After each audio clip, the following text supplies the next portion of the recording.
I'd like to welcome my guest, Andrew Bartzis. Good afternoon. How are you doing, mate? Good, JP. How you doing today? Not too bad.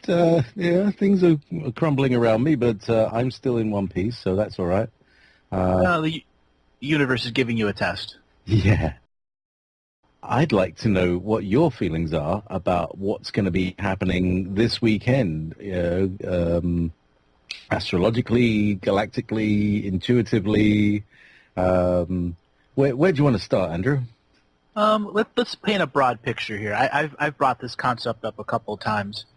Let's see the world as a spinning planet, and have the sun to our back. Well, we know on the opposite side of that spinning Earth, that's facing the blackness. So that's two sides of Earth.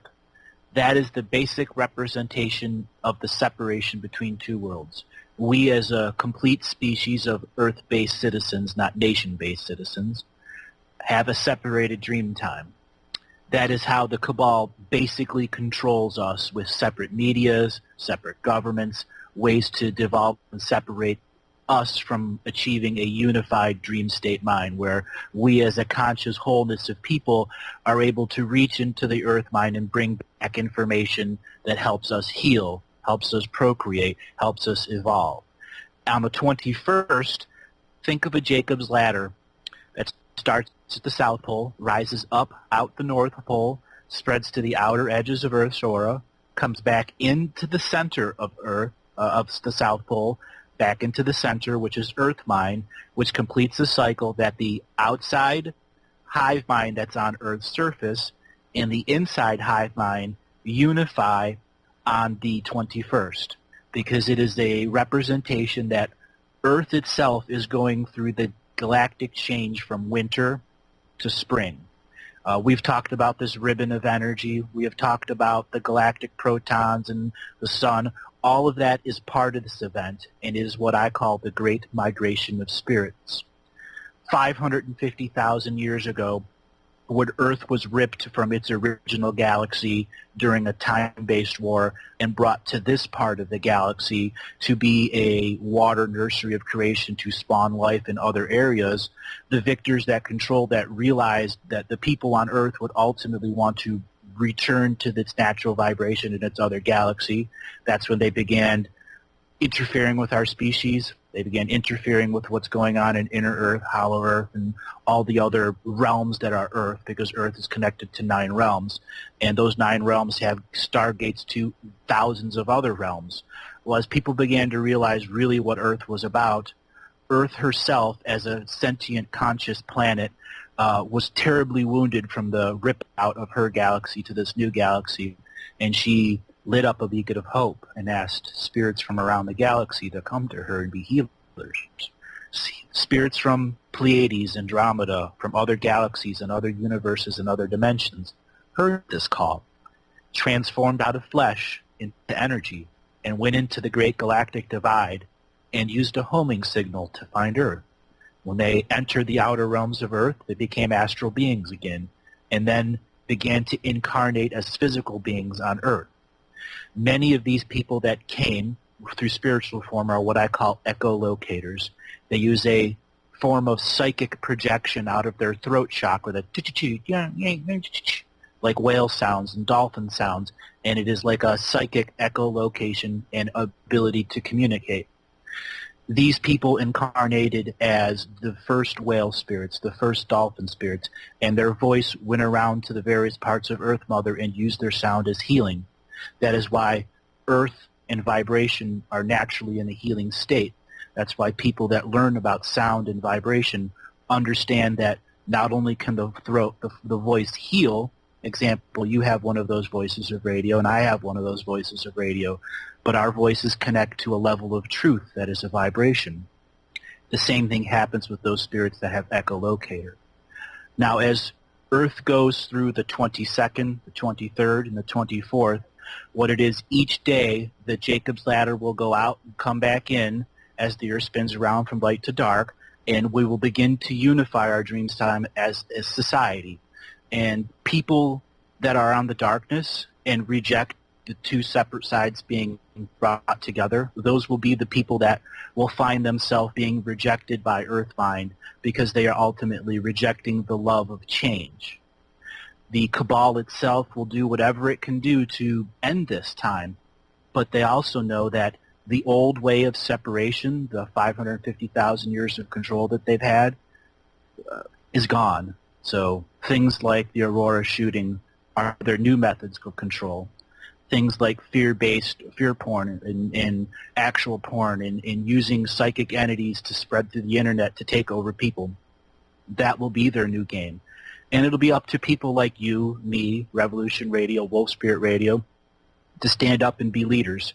Not leaders with power, leaders with knowledge. Because knowledge in the hands of people determines our future.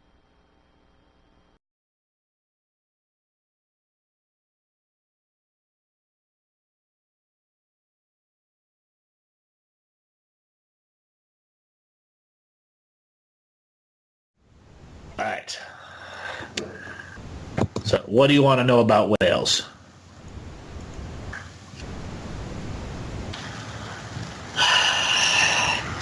So,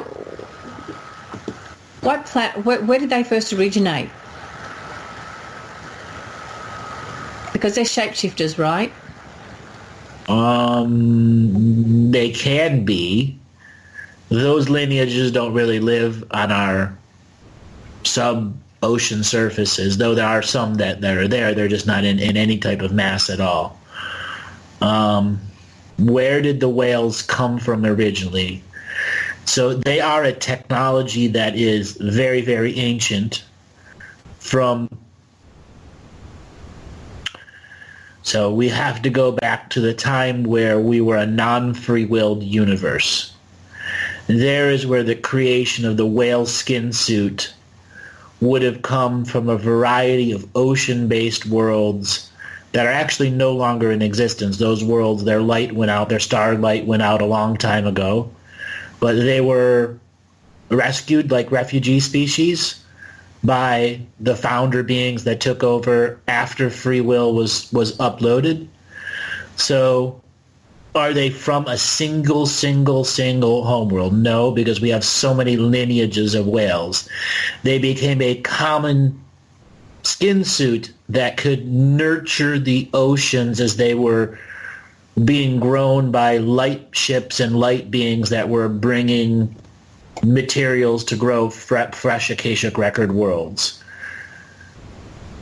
Whale, as its initial skin suit, was a direct incarnation, so a spirit directly incarnated and created its own DNA lineage without egg and seed technology and manifested as a whale in conjunction with the planet, because the planet needed something to be of service to its oceans, and the creation of echolocation, the ability to trigger and activate other undersea ocean beings to have a higher form of density for a shorter period of time made it very beneficial for people to want to come in and be a small bait fish for a few months or a few years. Well, because they could get, high activations from the celestial spirits that were singing through the whale. Does that make sense? Mm-hmm. Yes. Okay. What else would you like to know about them? The frequencies of the sound. What levels that they influence when they make those different sounds. Okay, on this world, they're a full 7-color being, and a whale song can go directly into memory. It can bypass the brain through song, because it's a heart space to heart space song. So anything that's in heart space can directly hear whale's telepathic message through song. It's a matter of can it translates it to its I am awareness through its DNA technology. A whale is the embodiment of the DNA technology, the super technology, DNA technology of communion and union. It is a record keeper on many, many, many, many, many, many worlds. That is not its only purpose, though. Whales can be healers, explorers. but they are truly the record keepers of above and below the ocean. That's one of their purposes, as well as maintaining the microorganism communities through song.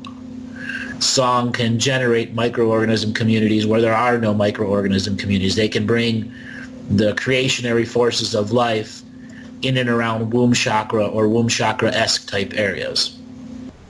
So their frequency is all the way into the purple spectrum of the crown, into the red spectrum and beyond. It is sound that can actually be light too. It can simultaneously be both light and sound. So how could you use the whale sounds to elevate and activate certain parts of your brain? Is there any way to do that? Through your tongue, believe it or not. So try making a whale song.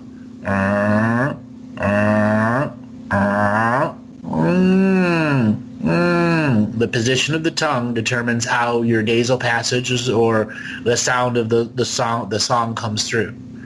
So truly like that, finding the right position of the tongue, the right position of the heart emanating energy, so I'm coming up through the tongue, so it makes a cavity in your mouth. The reason whale song is so powerful, there is a cavity that has a special oil inside it that makes the sound very, very intense. And that's the same oil that they were taking out of the whales for us to burn.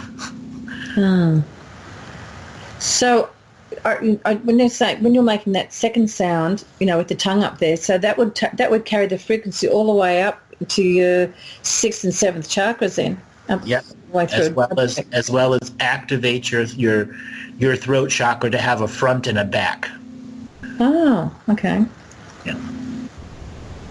Also very powerful if you have activated your cranial pulse. Yep.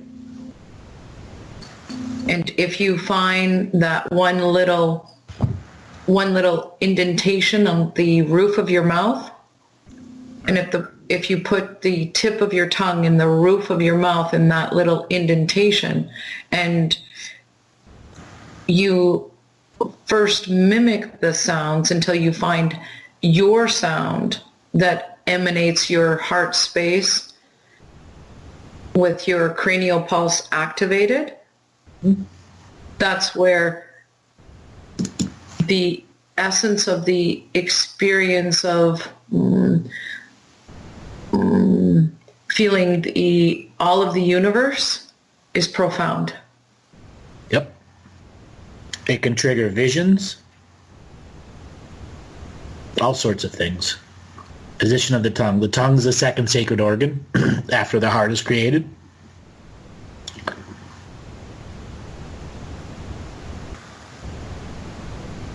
So do they position themselves in certain parts of the world for, are they, because there's different whales in different areas, and I'm just wondering whether it's because they're drawn to those types of frequencies of Mother Earth to where they can do their most work. The answer is yes to that question, but because the amount of whales have been cut down dramatically and drastically over the last 700 years, the amount of species that are out there are far less. It was species specific. You could have several species that would come to one area, and each of their song would amplify the area in a different way, in a different format.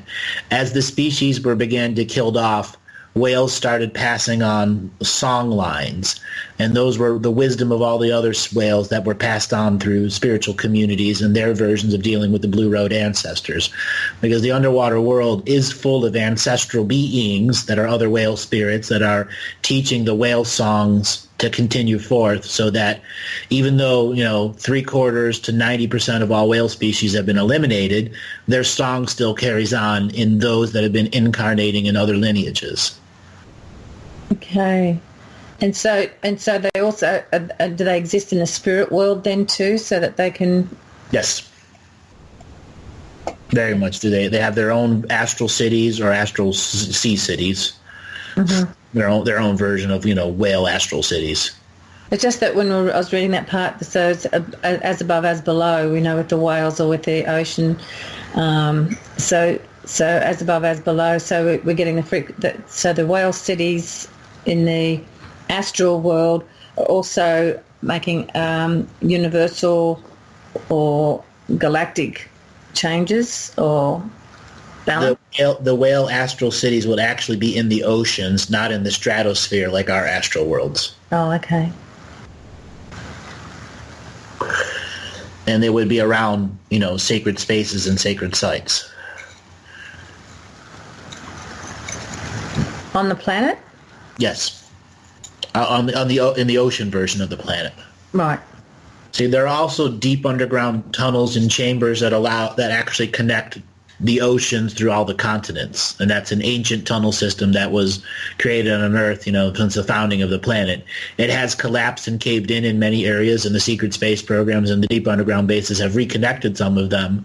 But a whale can go from the East Coast in America and travel on deep underground and still be able to get to oxygen through these great underwater chambers that allow the life force to go through continents. They're tunnels for them. Oh, sort of fascinating. Yeah. And there's a lot of life inside those tunnels. And so when people, when there's whales are being hunted, and there's certain groups of people who have become very outraged, do they have an ancestral connection with the whales because they've got such a drawing to protect them? Because most of them are still in the zealot and martyr process, yes, there's some form of ancestral lineage to justify, adjudicate, bring something that is not necessarily remedy and resolve. They're forcefully putting themselves in harm's way, meaning they are still stepping on the journey of another. Mm. So those that are in driving and crashing into whale boats, yeah, that's their choice and is putting their life at risk and is truly stepping on the journey of that whale and that whaling boat.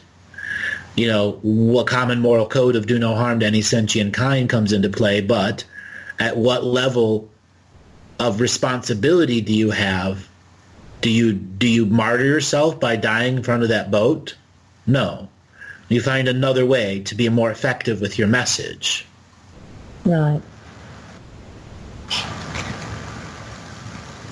And so people, when they go swimming with like even with the dolphins and stuff like that, so the dolphins are a total separate entity to the whale energy, right? Yeah, totally separate skin suit. Yeah.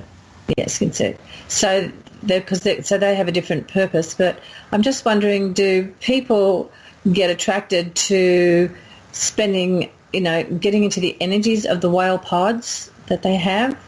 Would that create some sort of healing, or can pick up any of their frequencies that can help? Yes. So think of it this way. I just said before in the other recording there were 8 million whaling boats out there at the peak of the whaling process for 600, 700 years.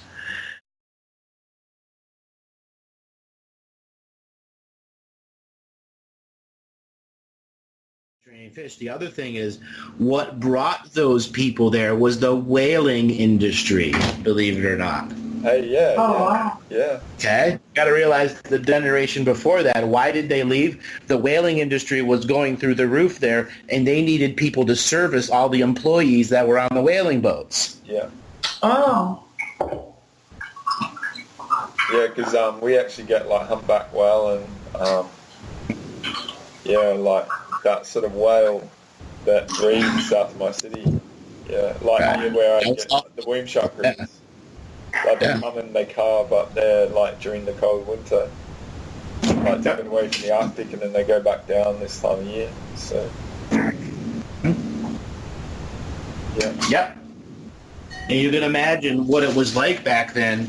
Whaling worldwide. There could be as many as ungodly amounts. 8 million boats out there. Well, my mother talks about her father, like my grandfather was like 190, early 90s.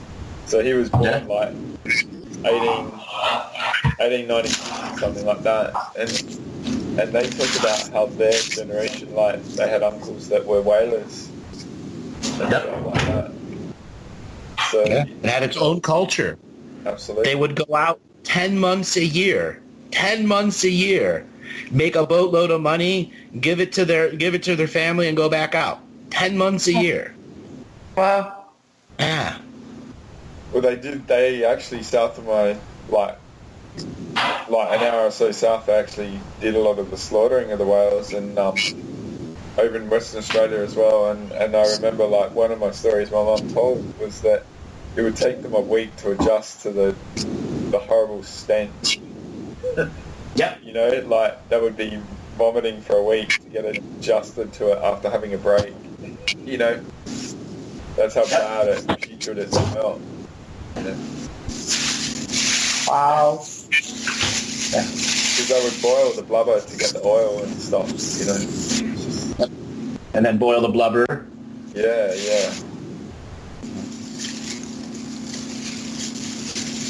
But absolutely, oil, like whale oil, was such a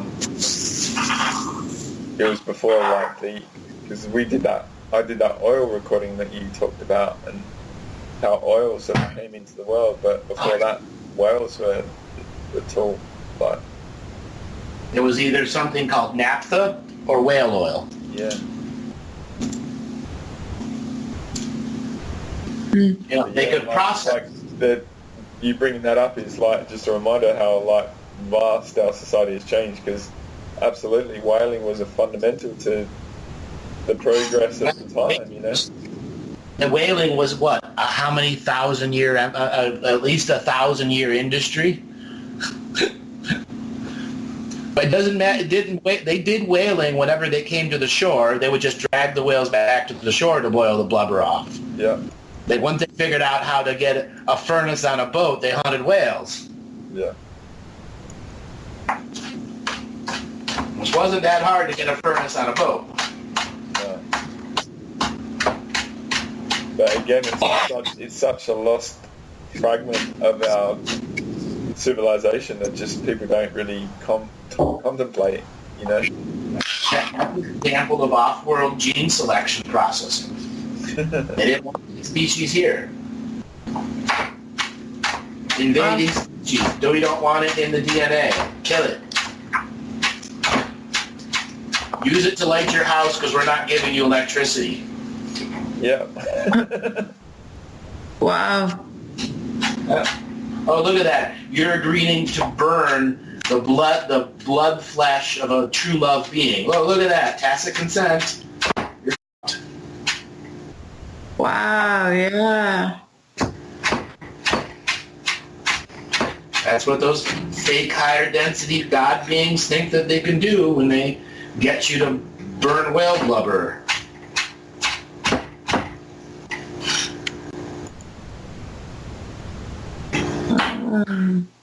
Yeah, but I look at it a neutral perspective from an understanding that was their goal. Well, their goal is over now. They aren't winning. Can't win in non-competition.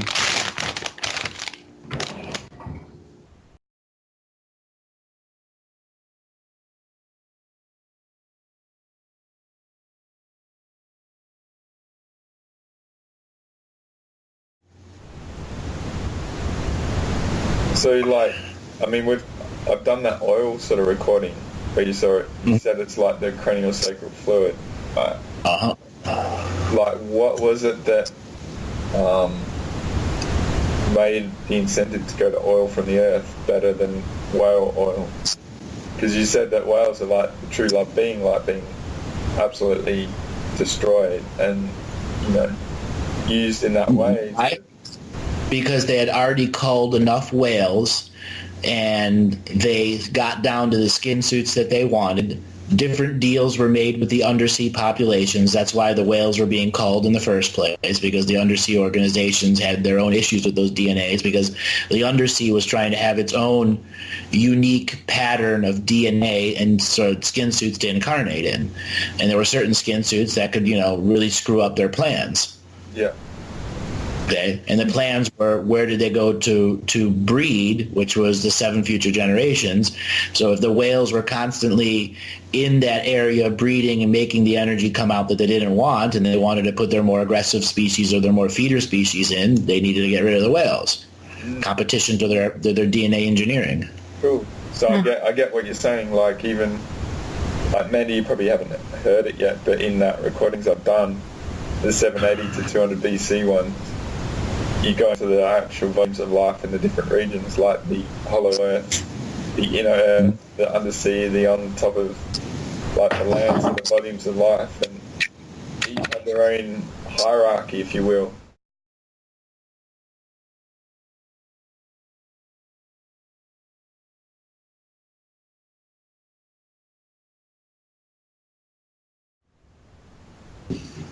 So just going back to like the life under the sea, what sort of beings were they? Okay, we have that 20 billion you said, which is like far more than on the surface. So let's use the common things: dolphins, mermaids,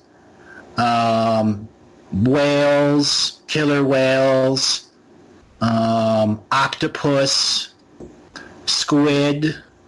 Those would all be sentient skin suits that traveled in soul families. So those would all represent soul families that are really working on the predator-prey concept. Okay, so not like civilizations, like say in Star Wars. did develop civilizations in the Dreamweave, but that was their purpose. So like whales and dolphins, they're there in the physical world and have a manifest, but they can seamlessly enter the dream world, similar to like kind of what I do.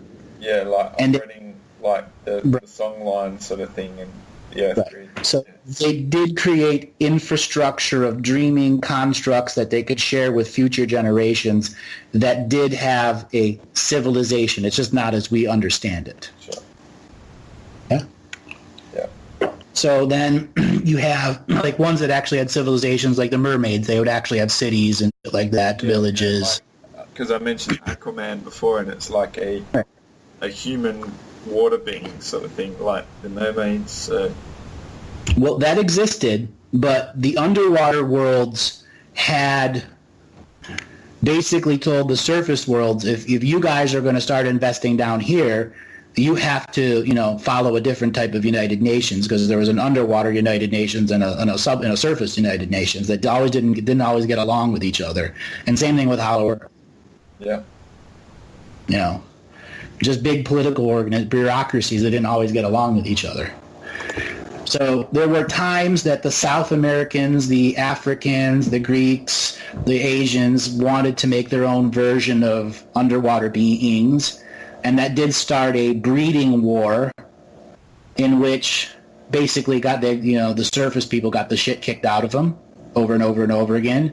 But genetics were introduced into the ocean that began advanced competition for areas, and then underwater mining and all this other stuff. So you had a variety of other merfolk type species that were like the Bigfoots of their underwater world. Yeah, so also, the incarnation invasion also, was it all corrupting all these societies all at the same time? Yes, and then you have big schools of... Talking mining and political organizations going at each other. Obviously, there was infiltration, and it was corrupting, over a period of time. So, right.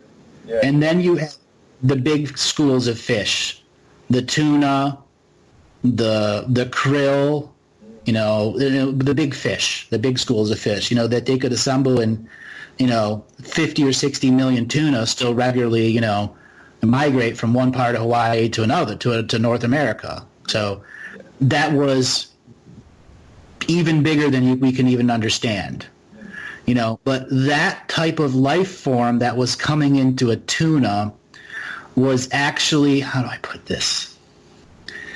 It was a way to train a personality soul over a series of long life, because a tuna could live 100, 150 years back then before it was caught, or depending on if it was preyed on, but it could refine its density so that once it was deciding not to be a tuna anymore, it could easily jump into a more advanced skin suit. So the soul had more control over their fate as well. Yeah. It wasn't so hijacked the incarnation process. Yeah. It eventually became hijacked because they wanted to speed up that process instead of letting it be organic. Yeah. I mean, like, so the individual and their migration to Earth, they had free will over their fate was more the truth than the discourse. So they had dreaming abilities too. They could enter, the dream weave of the ocean, or the dream weave of the higher Earth. That was part of their special ability. So, and at times, even specialized versions of tunas that don't exist now would come inland, up rivers, much like sharks come into their fresh water at times, and then they would literally grow legs and transform into a human. And so it was a shapeshifter organization. Yeah. And then Skin Suit got eliminated when they didn't want shapeshifters around anymore. So let's move on to like common fish, like cod. Everyone eats cod. Yeah. It's a big white fish, or grouper, anything like that. Yeah. So those were actually high commodities to bring to other worlds, because other worlds had a really hard time creating all the stuff that oceans needed.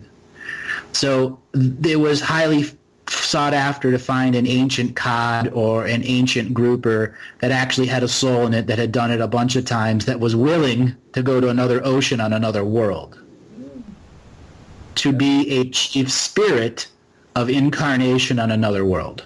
That's interesting, because like the Asian communities, they revere fish. Yeah. Certain fish quite like they honor them a lot. That's interesting. Yeah. Because on some level they're tuning into that being. Yeah. And then there's a variety of other fishy suits that do similar things that are in fresh water.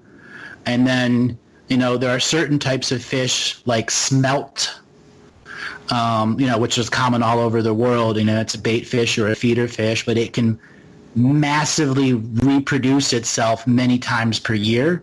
Yes. And if you use some of that essence that the Aztecs did, along with that, you could make mass breeding areas. So you could literally have an entire ocean of bait fish, and then suddenly introduce a handful of predators which will massively breed, and you can stabilize a new ocean.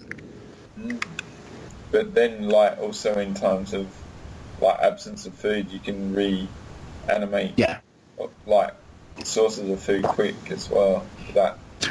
Right, because they could store 50 billion smelt eggs, and then transport them through time, and they'd always have a food source. Oh, wow. Yeah. But I get what you're saying, like populating new sort of oceans with the hierarchy of like life to get it going, like in a whole system.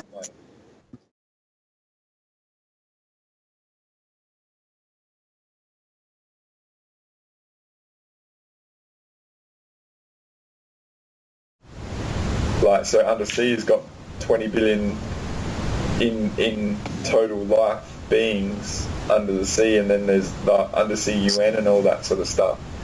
So what you're sort of saying is that the whales were seen as a threat to that undersea hierarchy, basically, and were given the go-ahead to get rid of sort of specific frequencies in that, because of competition to the incarnation sort of like hijacking and DNA harvesting and all that sort of stuff. Yeah, I get it. And they also needed to get people out of those skin suits by eliminating a lineage on the surface, which means they had to choose another skin suit. Was another option, another thing behind it. If you kill the entire pod, you can't incarnate back into a lineage that's very ancient. Yeah. But that was the other thing. There was such ancient lineages in them. that held the records. They needed to get them out. And, the knowledge is lost, you know, like, so we gain a foothold over the amnesia, you know. The target was to generate amnesia at the soul and DNA levels, no matter what. So, yeah, you've mentioned like war, like when a culture gets to like a 10% soul family like reunion sort of threshold, then war is usually brought to a region. So it's like, it's consciousness war, you know, understanding the full gamut of the purpose of the DNA, no matter what the skin suit. When we come from a place of ignorance, you know, we don't know. Fascinating. Yeah.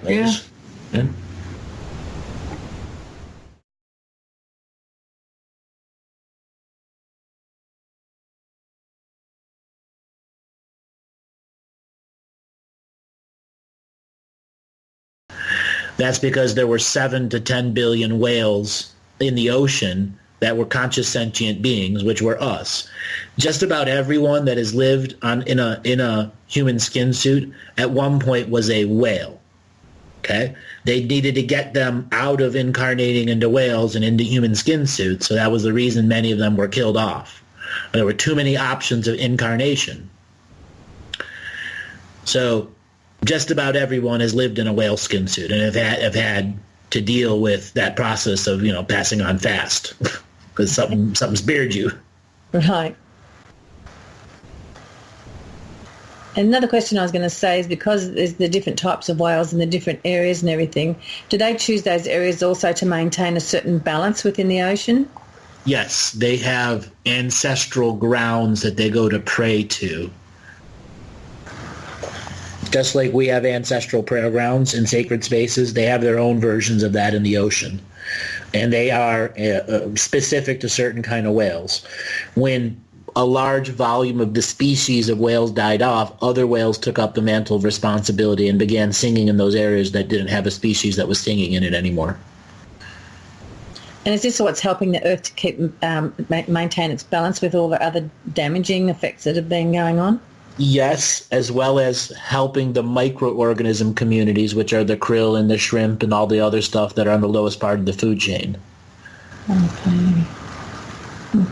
Because that is what the whales are feeding off of, is those microorganisms, like the humpbacks and stuff. And then you have other versions of whales that eat a little bit bigger size fish or whatever. So is there any human species that can actually telepathically connect with the whales? Is that a Everyone can. Oh. Everyone can telepathically connect to the whales. It's a matter of if your parasympathetics can allow you to grow a companionship.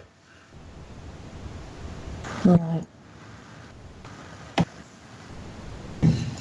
And can they? And if you do telepathically connect with them, can you also get connect to the wisdom of what they can carry? Yes, because they can bypass the brain and have a conversation with you through memory. So yes, they have an ability to upload a tremendous amount of data and information to you, which are the meta messages. Right, because you're saying that they also hold a lot of the Akashic records. They're like record keepers. Record keepers. Yes. So then if you could learn to telepathically connect with them, then you can also access a lot of their records or their information? Through song, yes. Through song. Yes, it's encoded into their song, all their records. So hearing a whale's completed song line allows you to have all of its wisdom. Oh, that's amazing. Okay. Well, I'll let somebody else ask questions now. How does the whale connect with us in dream time? Okay, it is a non-duality being. That's the first thing. It is a non-competitional being, a non-hierarchical order being. So it can connect to us in our 5th density dreaming frequency. So when we become awake in the dream, we are in between 3rd and 4th density, trying to deal with whatever last processes are still holding us as the density manifest. A whale is beyond the density manifest. It can actually manifest or unmanifest his body at will if it wants. But it chooses to stay manifest to keep up those song lines. So You can connect to them through dream in the song line, direct dreaming with them, knowing where their spawning grounds are, remote viewing, remote experiencing, clairvoyance, clairaudience, all sorts of ways to entangle with them as etheric bodies and or dreaming bodies.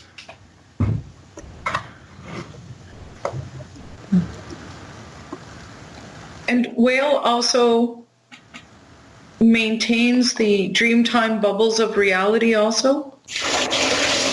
That's not its sole function. There are other beings in the world, in the ocean, that do that, but it will service that until something else can spawn and take up that mantle of responsibility. So technically, whale can cover any job on Earth for a short period of time if it has to.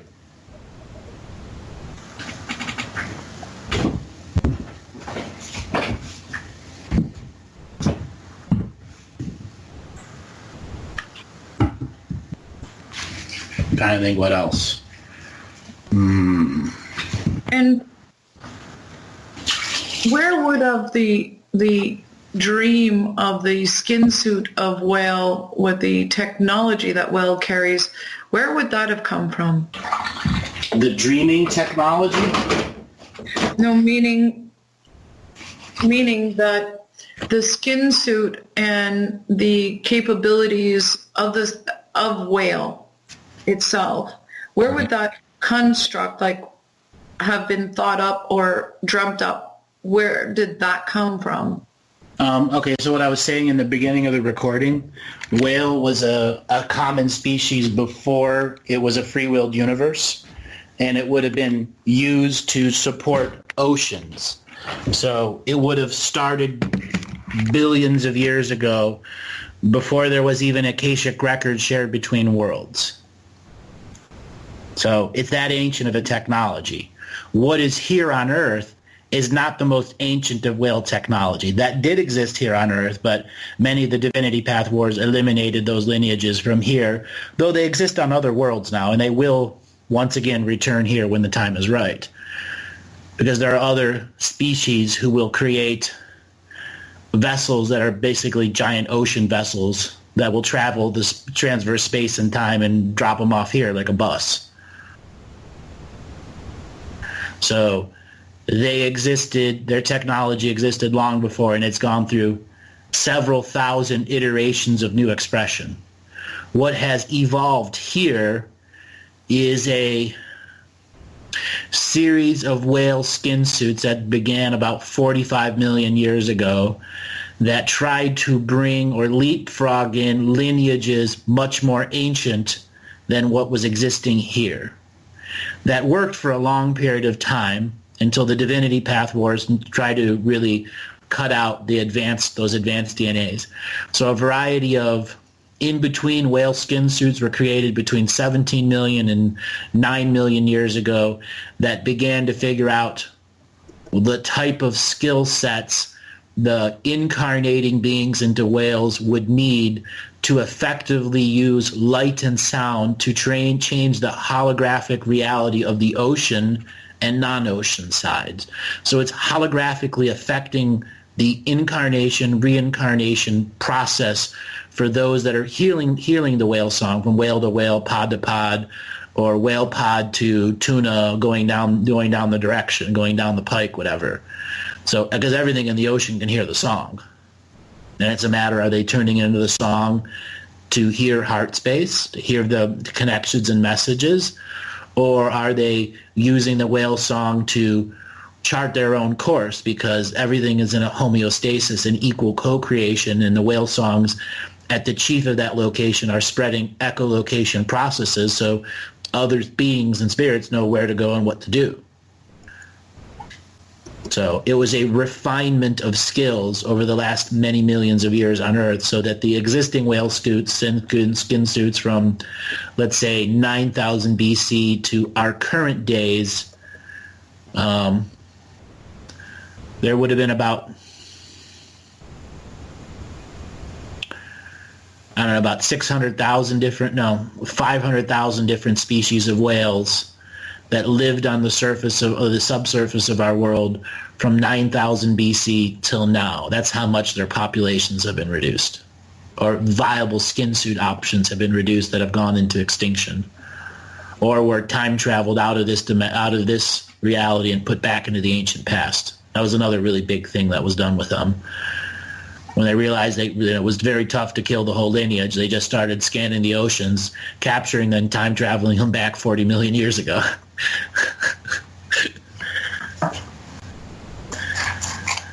Catch and release. Time travel, catch and release. So how would if it does in fact, how would the ascension machine affect the whales in our oceans now? All right, so those whales in our oceans now would be fully contracted from the very beginning of the galactic ascension machine to hold their final space, not as zealots and martyrs, but as heart space being, showing that a single lineage can go from the beginning to the end.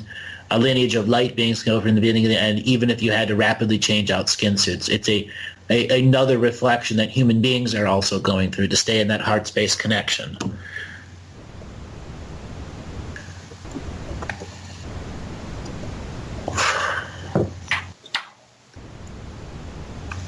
Wow. Debbie? I've got questions. Sure.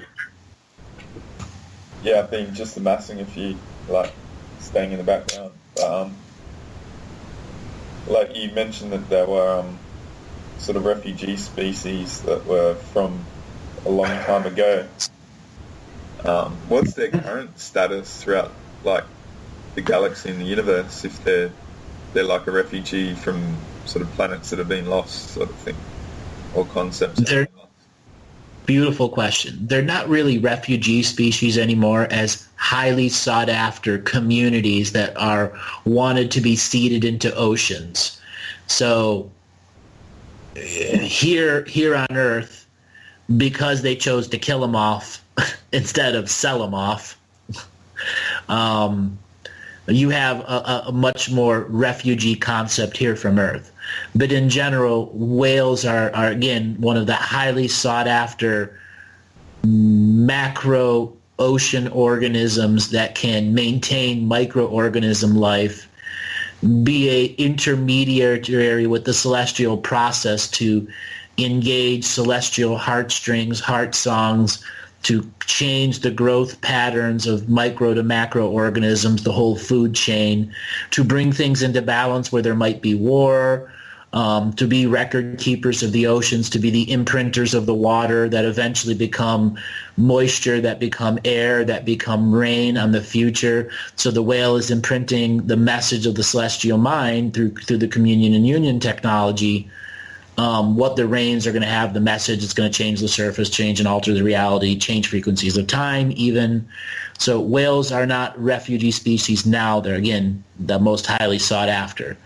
There are whales from other worlds who can live in the ocean, reach a certain age of enlightenment, and then literally lift up out of the ocean, and they are their own space whale ship.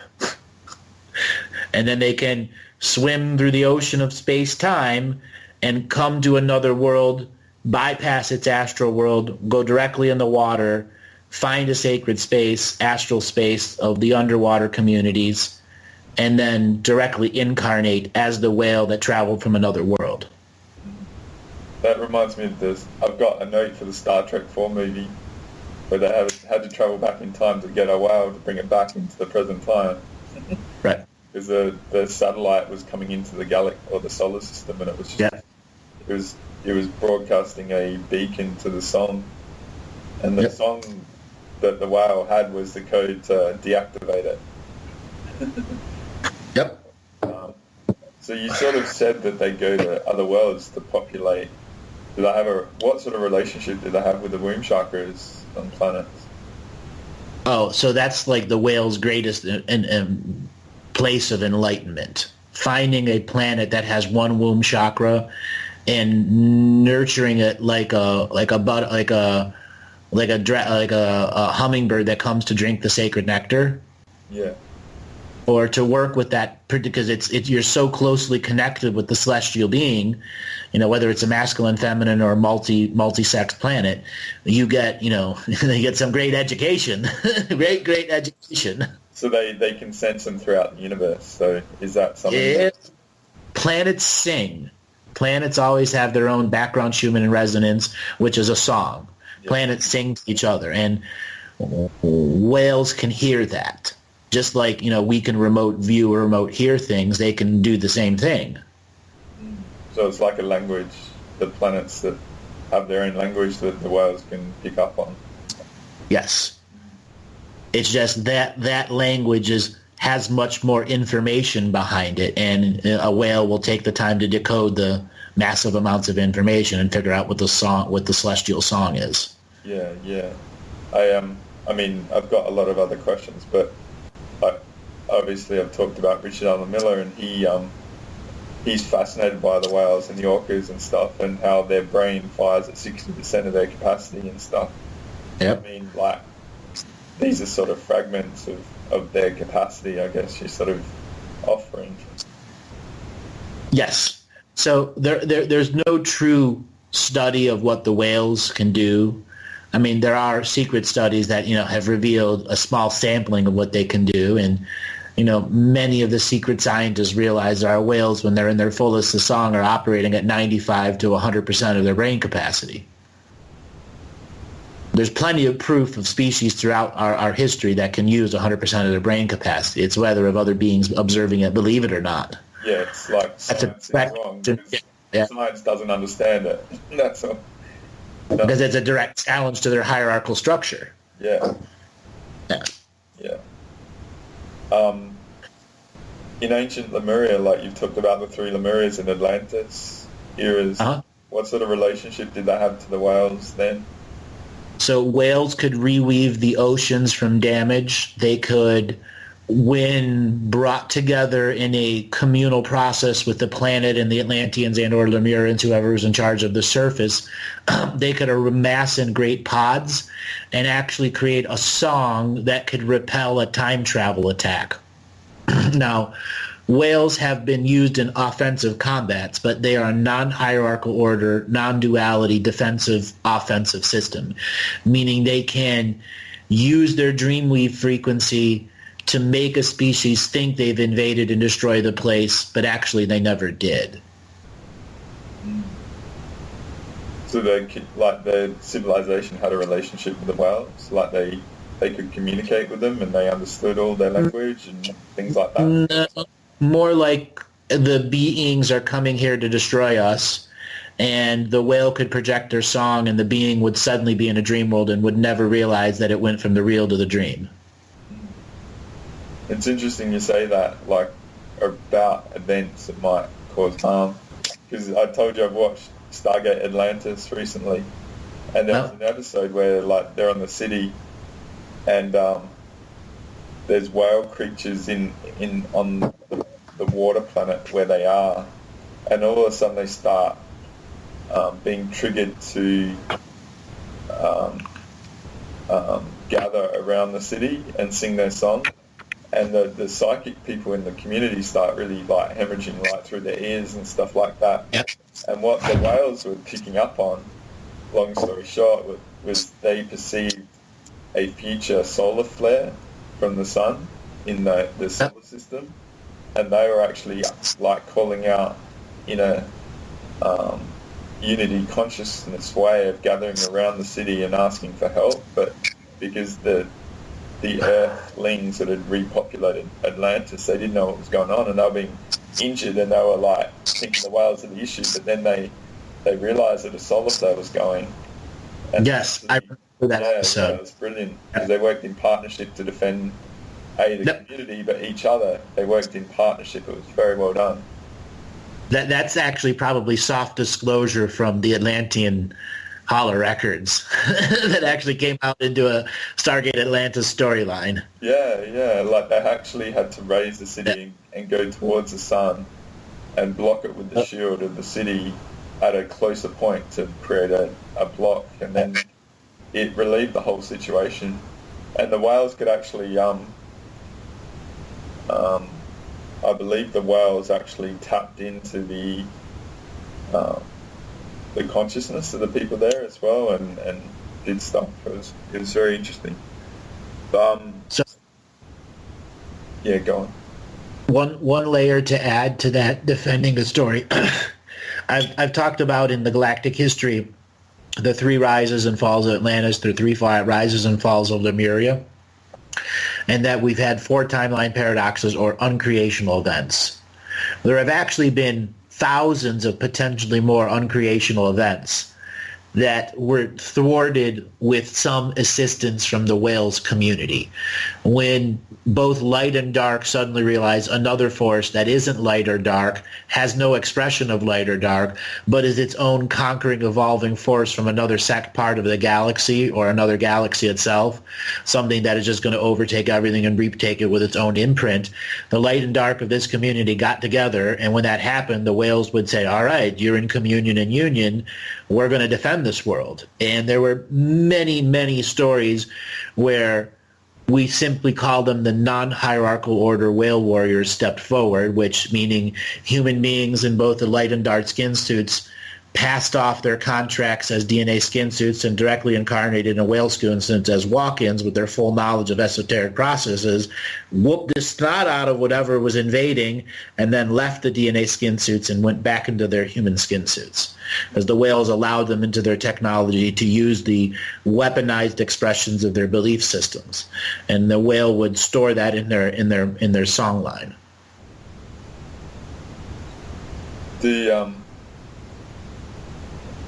I've got some questions related to the culling and stuff.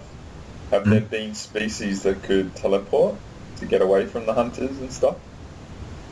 So a whale, when it gets good enough with its song and knows the nuances of the ocean and current, it can have its song go several hundred miles ahead of it.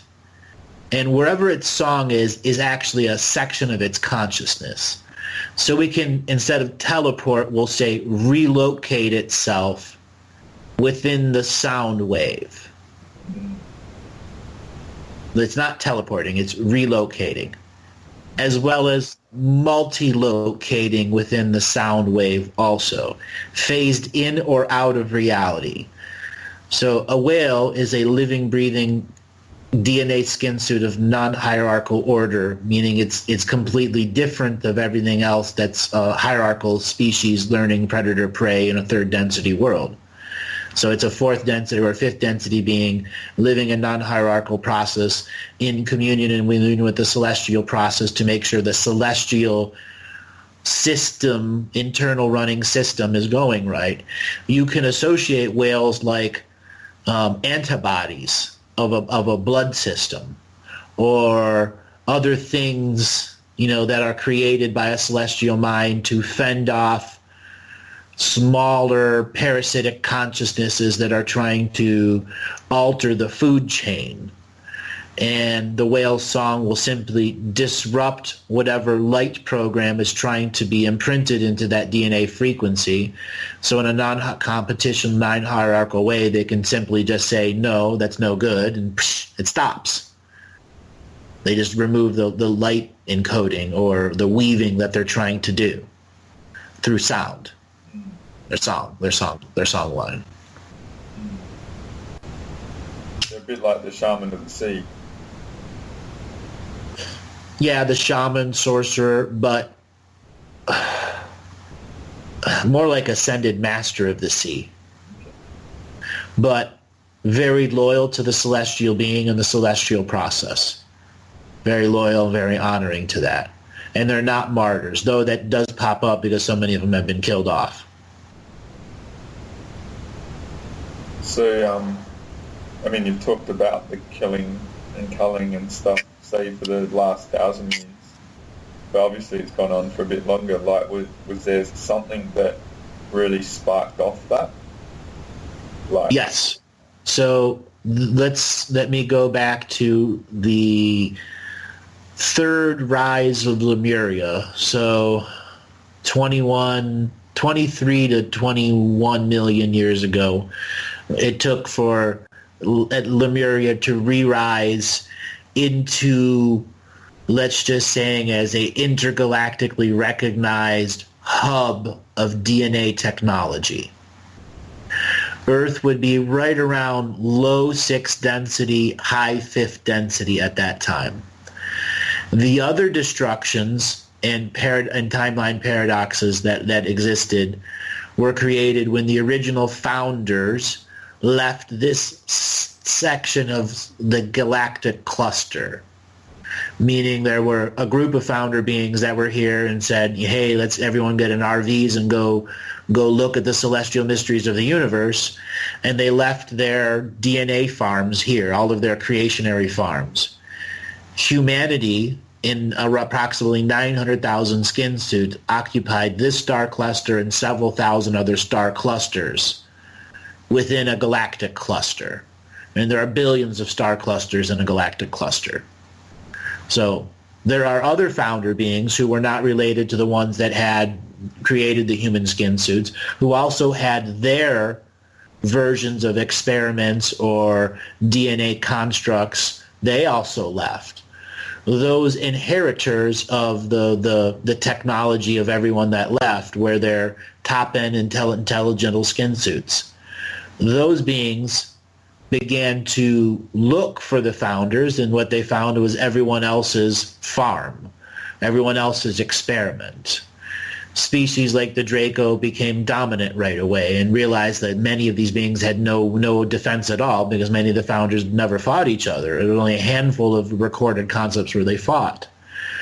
Other beings began to create defensive systems, and this is when high-density light beings came into this galactic star cluster and started to try to make things right.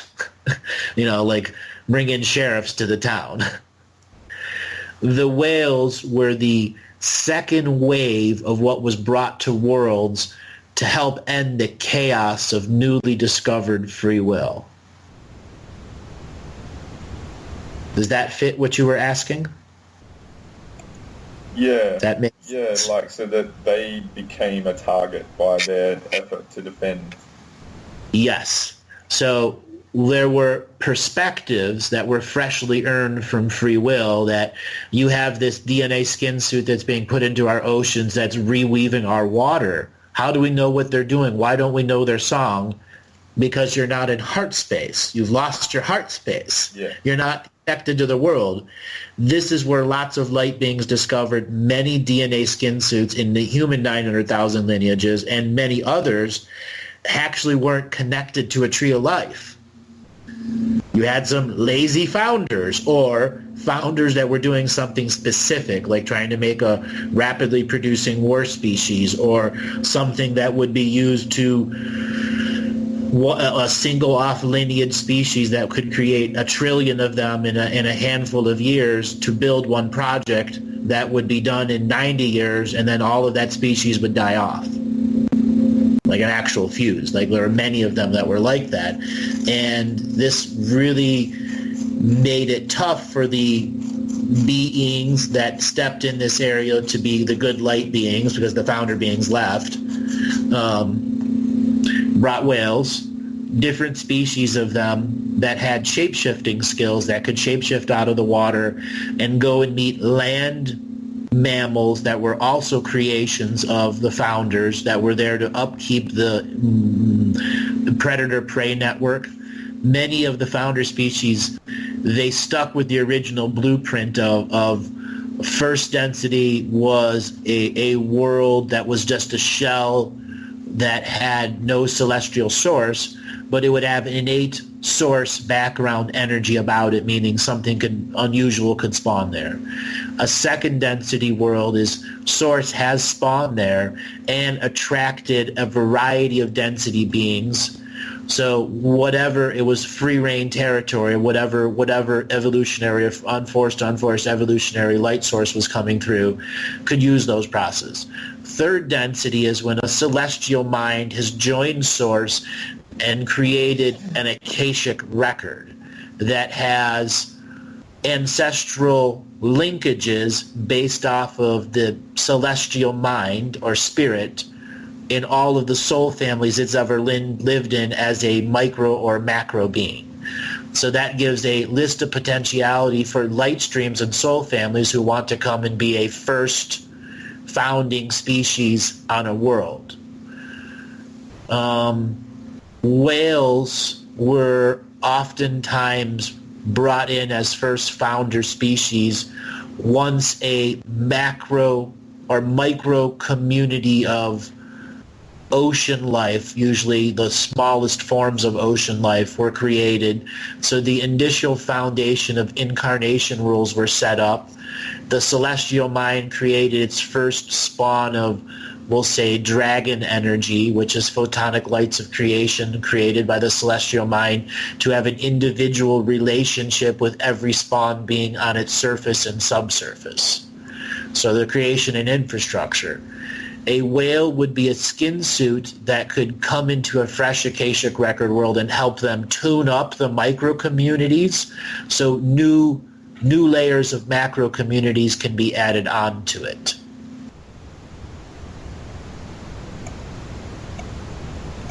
Fascinating. I do have some questions about that, but I just want to stay on the elimination sort of topic just quickly. So that third Lemuria, right? Okay. Till now, so that ever since then they've been a target, and that was here on our world, yes, because by the third Lemuria, what had happened is other species as refugees had came and lived here because other forced evolutionary species were destroying worlds, and Earth decided to be the good guys again and take refugees here. Yeah. As part of a DNA farming process. So if you came here as a refugee species, you became part of a greater DNA experiment, which was getting the more powerful souls to come and live in this world and experience its wonders, which included me having to defend it. Okay? They were trying to make a hub of soul families so they can have a maximum number of skin suits on the surface or subsurface or hollow Earth. They wanted, 10 trillion beings to live on the surface, 20 trillion beings to live underground, and 500 trillion to live in the astral. That was their goal. Trillions, not billions, trillions, yeah. And that's, when you have that many trillions in place, beings in one place, forced evolutionary consciousness, collective consciousness, species, etc., that's a big target. But you have this as a common theme of how all throughout the galactic clusters, things just collect into greater forms of light, greater forms of knowledge sharing, and then they become targets in this star cluster, in this galactic cluster. Yeah, I understand that. So because their work is in relation to the harmony of the universe and finding the maximum on any world or whatever like that, that goes against domination by its very nature, because to dominate a world, like say for Earth, like you said, Earth is by nature a 7-density seed planet with the 200 womb chakras that populate life throughout the universe, and in order to control Earth, the density's been reduced to a 3D sort of aspect, so we don't have our dormant abilities that would be there and present in a higher aspect. So whales are called to that in the universe to limit it, which then therefore makes them a target. Yeah. So once Lemuria raised to its peak, and you had 50 trillion living on the surface. So that's two-legged, four-legged, skinned, walked, finned, everything else. Now, everything was a community in the dream world that still allowed a predator-prey process of evolution. What that did was make the gates of immigration far greater, so you could accept second density world transference beings who could rapidly become a true third density, fourth, fifth, sixth, seventh, or eighth density, because so many teacher spirits were here. It was a way of rapidly raising the knowledge base of a galactic cluster. Just by the forms of life that you could live on here. You could be a minnow one day and die, come back to the astral, have a full life review, come back in as a tadpole, live 3 days, die, come back, have a life review with great teachers, come back and be a whale, and literally have to learn a whole new skin suit, or you can work through all the microorganisms until you got to the next and the next and the next, or something that had some form of ancestral relation found you in the soup of predator-prey, and you formed love. Then you could come out of that skin suit and directly incarnate into the skin suit you have love with.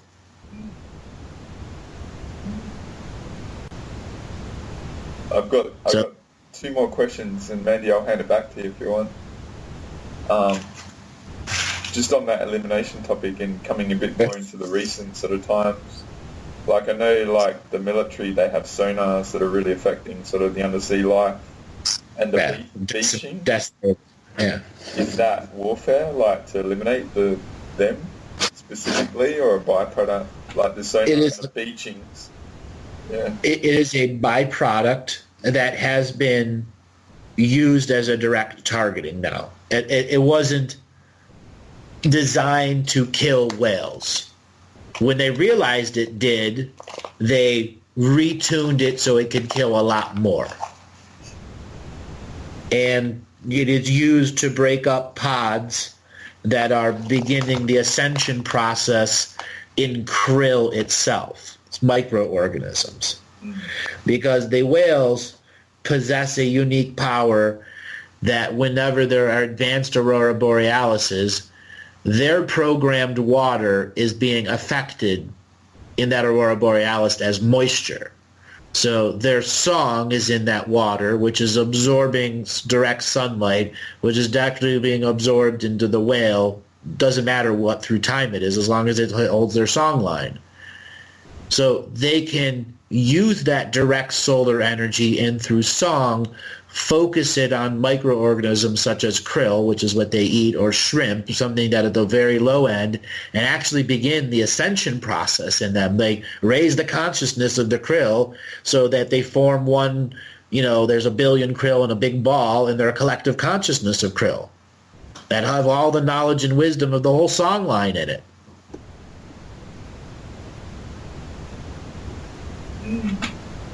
So yes, they would be killed off to stop that process.